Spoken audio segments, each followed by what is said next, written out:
Example, হয়তো দেখা যাবে আমাদের অনেক লোকেরা নির্বাচনের সময় জোশের ঠালে বক্তৃতা দিয়ে বলবে এই 600 বেডকে আমরা 1200 করে ফেলবো, রাইট?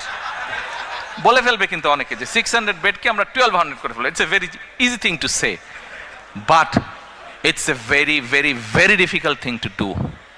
কারণ আপনি যে 600 বেড করবেন এটার জন্য সরকারের বিভিন্ন স্টেপস আছে। আপনি যেদিন শুরু করবেন সরকারে যাবার পরে দেখবেন 600 বেড আপনি ওপেন করছেন কবে জানেন? যেদিন রিজাইন করবেন তার আগের দিন আপনি ওপেন করছেন। মানে 5 year is gone, 5 year is গন, 5 বছর নাই, শেষ। মানুষ তো আর সার্ভিস পেল না। সো আমরা এখন চিন্তা করছি যে আমাদের বিভিন্ন ডাটা আমরা কালেক্ট করেছি এবং গভর্নমেন্টের যে হেলথ ফ্যাসিলিটি স্ট্রাকচার আছে, অ্যাট দ্য সেম টাইম পাশাপাশি যে প্রাইভেট হেলথ ফ্যাসিলিটি স্ট্রাকচার আছে প্রায় সমান সমান। গভর্নমেন্টের সব বেডগুলো, হসপিটাল বেডগুলোকে এক করলে যত ডাক্তার, বেড, নার্স হয়, প্রাইভেট সেক্টরও মোটামুটি এক। আমরা এখন প্রাইভেট পাবলিক পার্টনারশিপ চালু করতে চাচ্ছি। এখন ইউ ক্যান আস্ক মি যে আচ্ছা ঠিক আছে এটা কি জিনিস? ওকে, আসেন আপনাকে একটা এক্সাম্পল দিই।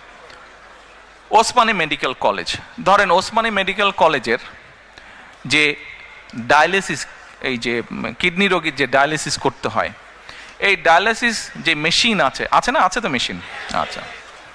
তো এই মেশিন আছে, এই মেশিনের ধরেন ক্যাপাসিটি হচ্ছে, সে এক্সাম্পল, মেশিনের ক্যাপাসিটি হচ্ছে এভরি মান্থে 100 জন মানুষকে সে ডায়ালিসিস করতে পারে। বাট আপনার কিউতে 100 জন না, আপনার কিউতে 500 জন, রাইট? ওকে, আমরা এখন যেটা কেয়ার করছি, ঢাকাতে দেশে অনেক প্রাইভেট হসপিটাল আছে, বাট আম্মা যেহেতু এভারকেয়ারে আছেন, আমার ওই একটা নামই মনে থাকে প্রাইভেট হসপিটালের মধ্যে।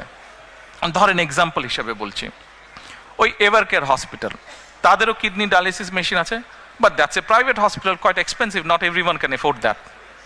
ওকে, আমরা যেটা এরকম ফ্যাসিলিটি যেসব প্রাইভেট হসপিটাল আছে তাদের সাথে আমরা গভর্নমেন্ট একটা কন্ট্রাক্ট করব।